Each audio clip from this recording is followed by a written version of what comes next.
Everything's happening right here on the far corner of the Save-A-Lot on Dirksen Avenue. Walk with me a little bit. I want to show you some things over here. First of all, welcome back. It's Mayor Monday. Shootings in Springfield continuing now for a fifth day. Officers at the intersection of 13th and Cass. This top apartment up here, that's where firemen tell me that the fire started. You can see people inside of it right now. They're investigating, trying to determine what exactly caused this fire. That's Unit 8. Walk with me one more time. I want to show you one more thing here. The fire engulfed their home, killing an infant and injuring 2 others. Hundreds of thousands of lives could be saved if only we did the right thing. I'll tell you what it is coming up. It is a battle between physical pain and emotional will. If you've ever run a long distance, you know exactly what I'm talking about. Republicans are accusing Democrats of dirty politics. That's after a House committee unanimously backed a proposal to spend $100 million in state funds on a Barack Obama presidential library. The report is based on alleged actions of 2 detectives with the City of Springfield Police Department, sex with a witness, use of illegal drugs, and repeated violations of policy. Severe weather once again threatening central Illinois. After a day full of heavy rain and strong winds, stronger storms are expected. Signs mark high accident intersections, but we found out today those accidents are happening all over the place. And then when we talk about our schools, that's something that the people who are arguing for that tax increase are making a pretty good case for because, you know, our kids are on the line here. Good evening, I'm Shantel Middleton. The sudden death of a Springfield High School senior rattling the capital city. 18-year-old Jamaica Green was a passenger in a car that ran into a house late Friday night. She died 2 hours later. ABC News Channel's Rebecca Thurston joins us live. Rebecca, thank you for that. Funeral arrangements haven't yet been finalized. We'll share those with you as soon as they are.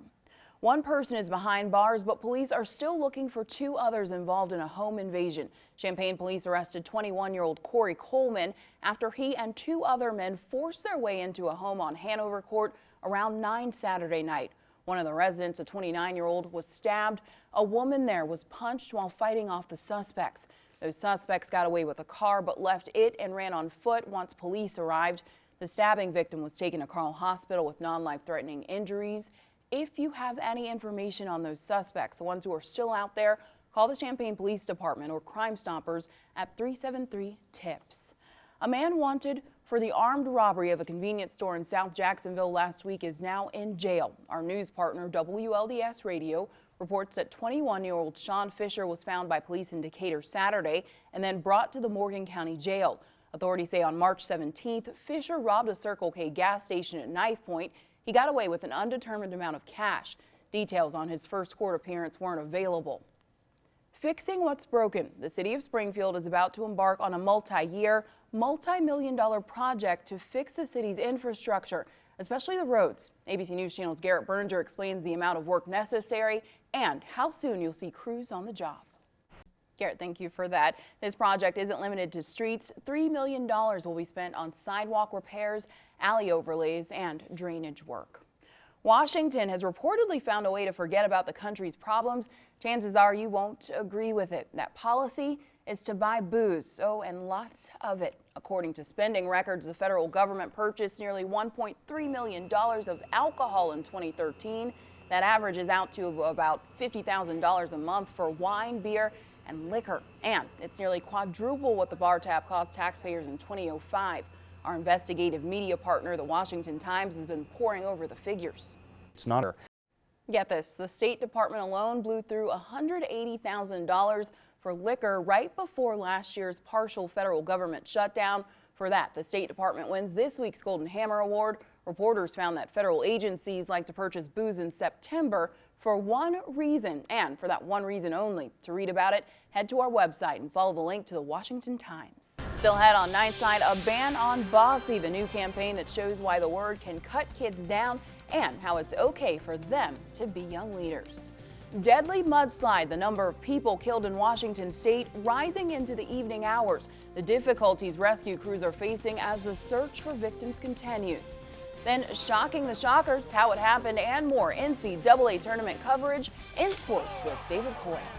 In sports, the bad thing, though, about March Madness is that it ends in April sadness for all but one team. All but one team. Only one can have the title. There's always one. But we'll have more coverage tomorrow with the NCAA tournament. Perfect. Sounds good. That's it for us on Nightside. Sunrise this morning starts tomorrow at 5 a.m. We hope you have a great week, everyone. Willow, we love you. and we're so sorry. Days of searching turned up the news no one wanted to hear. Willow's grandfather says his son, 22-year-old Justin D. Reich, admits being with Willow when she died. He did wrong. He went and tried to hide the fact. He got away with it until the next morning, then people started looking. 7-year-old Willow Long's body was found just outside of the Effingham County town where she lived.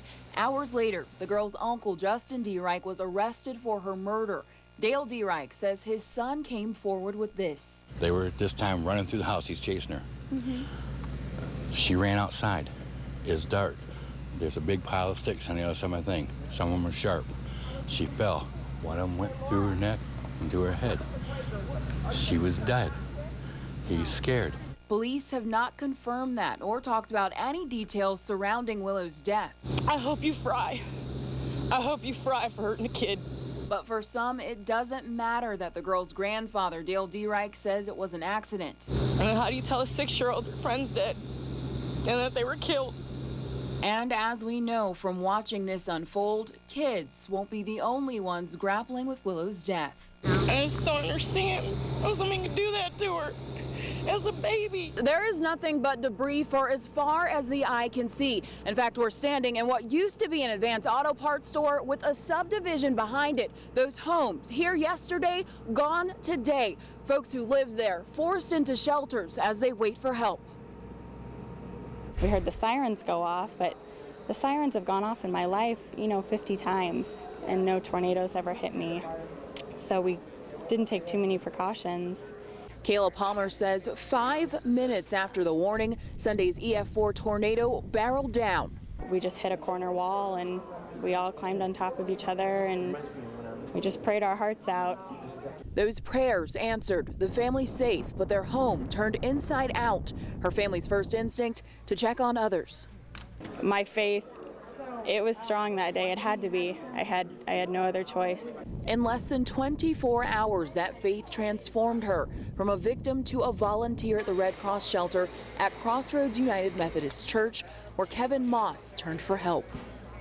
I thought it was just going to be a storm, and then all of a sudden I heard the sound. It sounded like a freight train outside, and I got up to walk out of my room, and the windows just blew like a bomb exploded. He escaped safely, his home only minorly damaged, but now a gas leak in what's left of his neighborhood is forcing him out. The thing about this that's very difficult is the uncertainty. I don't know where I'm going to be staying tonight. Last night, 30 people stayed at that one shelter alone. Throughout the day, hundreds more stopped in to eat and to rest. Liz. Shantel, what about tonight, though? How many people are sleeping there? You know, it's hard to say how many people will stay at the shelter overnight. Even though there's a 6 o'clock curfew, the Red Cross says they won't take account until midnight. And to add to that, a number of people are now staying with friends instead of at the shelter. Live in Washington, Shantel Middleton, ABC News Channel 20. It is well below zero, so I have to ask, where will you sleep tonight? If that's a question you've ever struggled to answer, then you can relate to the homeless in our community. If it's something you've never faced, then just take a look at this. 3 places, a shelter like Contact Ministries, outside in the cold, or a warming center. For some of our neighbors, those are the only options. Let's start at Contact Ministries, which opens at 5 p.m. and is supposed to close at 9 a.m. Because it's so cold, there's no place for them to go except warming centers. Getting the 11 women and 10 children there in sub-zero temperatures, difficult. Cabs never showed. The shelter's vans wouldn't start. An employee worked 17 hours until Executive Director Cindy Drum could get there to take over. I get to know the moms and the families, and my heart breaks for them because I know them, and I know this child has no place to go. If you can get to them, there are at least 5 warming centers in the city of Springfield, including the Lincoln Library. I plan on using the internet, maybe looking up some articles until, maybe someplace opens up for me to go. Michael Mays says he spent the last of his money on a hotel last night and then walked to the library. And so, do you know where you'll sleep tonight? Not entirely guaranteed, no. He isn't alone in that challenge. The library is full of people. The employees don't ask any of them why they're there. I think it's really a great service. Lincoln Library Executive Director Nancy Huntley is glad to see so many taking advantage of the library's warmth and resources, though she's not happy with the idea that it is what some must do. I just hate to think anyone would be outside tonight. It is so awfully, awfully cold. The executive director of Contact Ministries actually left her own 3 children at home in Rochester today so she could drive to the shelter. She didn't want those women and children there to be forced out in these conditions. Now, usually the shelter opens about this time, 5 p.m., but to accommodate those families, they never closed. Live in Springfield, Shantel Middleton, ABC News Channel 20.